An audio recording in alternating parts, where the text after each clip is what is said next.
خداوند کے زندہ کلام میں سے احبار کی کتاب اور اس کا پہلا باب۔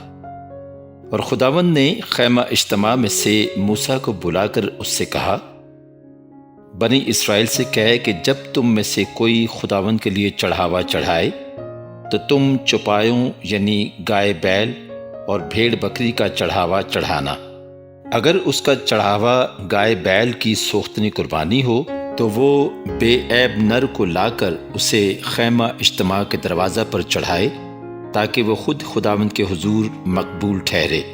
اور وہ سوختنی قربانی کے جانور کے سر پر اپنا ہاتھ رکھے، تب وہ اس کی طرف سے مقبول ہوگا تاکہ اس کے لیے کفارہ ہو۔ اور وہ اس بچڑے کو خداوند کے حضور ذبح کرے،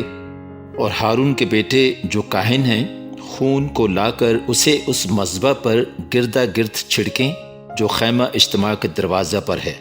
تب وہ اس سوختنی قربانی کے جانور کی کھال کھینچیں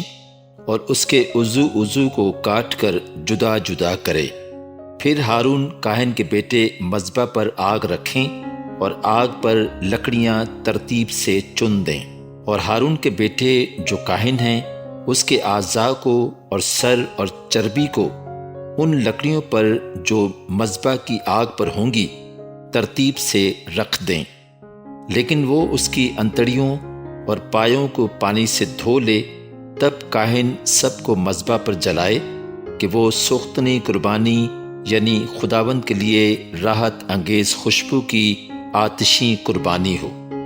اور اگر اس کا چڑھاوا ریوڑ میں سے بھیڑ یا بکری کی سوختنی قربانی ہو تو وہ بے عیب نر کو لائے، اور وہ اسے مذبح کی شمالی سمت میں خداوند کے آگے ذبح کرے، اور ہارون کے بیٹے جو کاہن ہیں اس کے خون کو مذبح پر گردا گرد چھڑکیں۔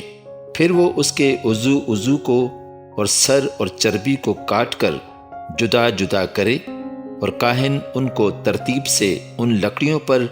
جو مذبح کی آگ پر ہوں گی چن دے، لیکن وہ انتڑیوں اور پایوں کو پانی سے دھو لے۔ تب کاہن سب کو لے کر مذبح پر جلا دے۔ وہ سوختنی قربانی یعنی خداوند کے لیے راحت انگیز خوشبو کی آتشی قربانی ہے۔ اور اگر اس کا چڑھاوا خداوند کے لیے پرندوں کی سوختنی قربانی ہو تو وہ قمریوں یا کبوتر کے بچوں کا چڑھاوا چڑھائے، اور کاہن اس کو مذبح پر لا کر اس کا سر مروڑ ڈالے اور اسے مذبح پر جلا دے، اور اس کا خون مذبح کے پہلو پر گر جانے دے، اور اس کے پوٹے کو آلائش سمیت لے جا کر مذبح کی مشرقی سمت میں راکھ کی جگہ میں ڈال دے، اور وہ اس کے دونوں بازوؤں کو پکڑ کر اسے چیرے پر الگ الگ نہ کرے۔ تب کاہن اسے مذبح پر ان لکڑیوں کے اوپر رکھ کر